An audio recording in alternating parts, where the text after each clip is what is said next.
Ketika KPK melakukan penyelidikan atas kegiatan Formula E, ya tiap orang punya hak untuk menginterpretasikannya.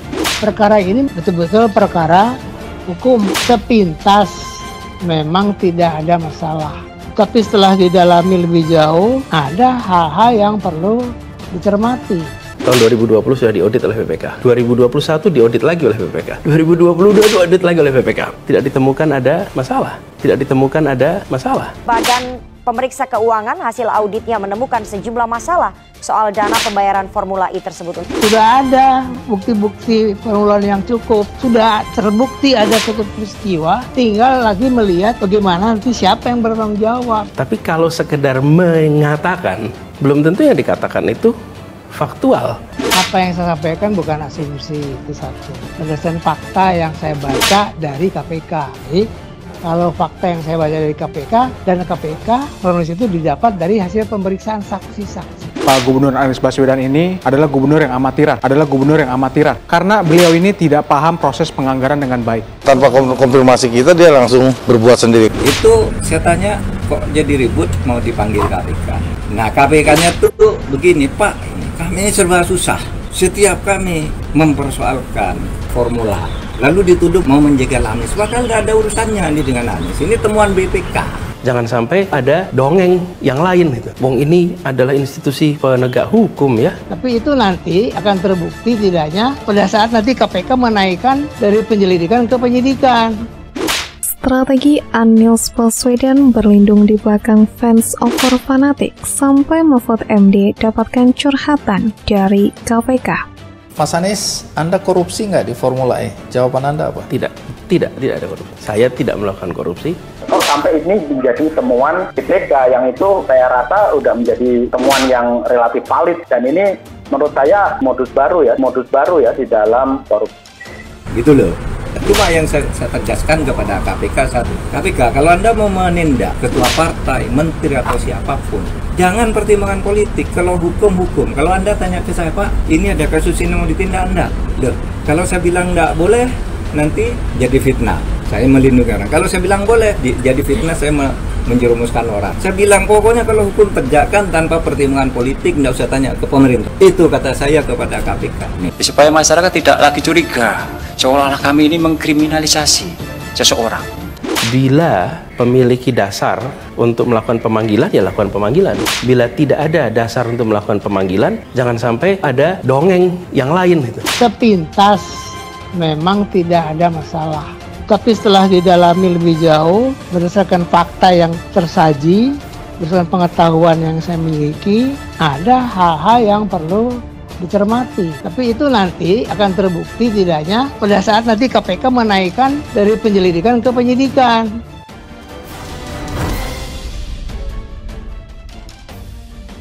Mantan Gubernur DKI Jakarta Anies Baswedan buka suara soal adanya dugaan korupsi dalam penyelenggaraan Formula E dalam wawancaranya bersama Andi F. Noya.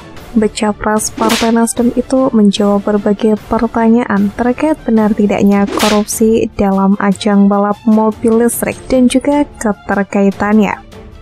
Anies Baswedan memastikan bahwa tidak ada korupsi dalam pelaksanaan Formula E meski banyak pihak yang berseberangan dengannya meyakini adanya korupsi. Dia pun berpegang teguh pada temuan Badan Pemeriksaan Keuangan atau BPK. Formula E pembayarannya dilakukan 2 kali. Di tahun 2019 sudah diaudit di tahun 2020 oleh BPK. 2021 audit lagi oleh BPK. 2022 diaudit lagi oleh BPK. Saya rasa nggak banyak kegiatan yang diaudit sampai 3 kali. Dari review itu tidak ditemukan ada masalah. Katanya dikutip pada Senin 19 Juni. Anies kemudian juga menjawab isu adanya ketakutan dari Komisi Pemberantasan Korupsi atau KPK yang kesusahan dan juga ketakutan saat menyelidiki kasus Formula E. Pak Mahfud mengaku pernah didatangi pimpinan KPK yang mengadu lembaganya kesulitan karena setiap memanggil Anda, isunya langsung meledak di masyarakat. Ini dianggap politisasi. Ada ketakutan KPK untuk memeriksa Anda menurut Menko Polhukam, kata Andi. Saya rasa KPK bekerja dengan profesional. KPK bisa memanggil siapa saja di negeri ini dan kita sudah saksikan itu. Saya tidak dapat memvalidasi atau menolak statement tersebut. Saya sendiri tidak pernah mendengar secara langsung kutipan tersebut, jawab Anies.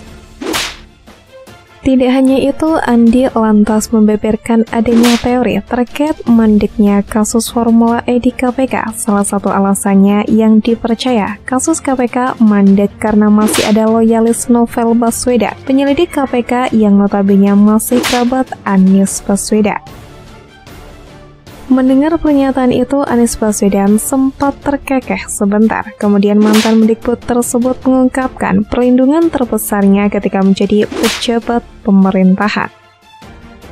Terkait perlindungan, saya percaya perlindungan terkuat bukan dari partai, kerabat, atau penguasa, tapi dari ketaatan pada aturan hukum regulasi. Pegangan saya dua hal, saya menyandar kepada Allah dan aturan, tegasnya. Padahal seperti yang diketahui, Badan Pemeriksa Keuangan Perwakilan dari DKI menemukan adanya sejumlah permasalahan terkait rencana gelaran balapan mobil listrik yang tertunda akibat COVID-19 saat itu. Permasalahan itu disinyalir terkait belum optimalnya renegosiasi dengan pihak Formula E Operation atau VEO ihwal status keberlanjutan kerjasama dan pendanaan yang telah disetorkan. Temuan itu berasal dari hasil audit BPK atas laporan keuangan pemerintah Provinsi DKI Jakarta tahun anggaran 2019.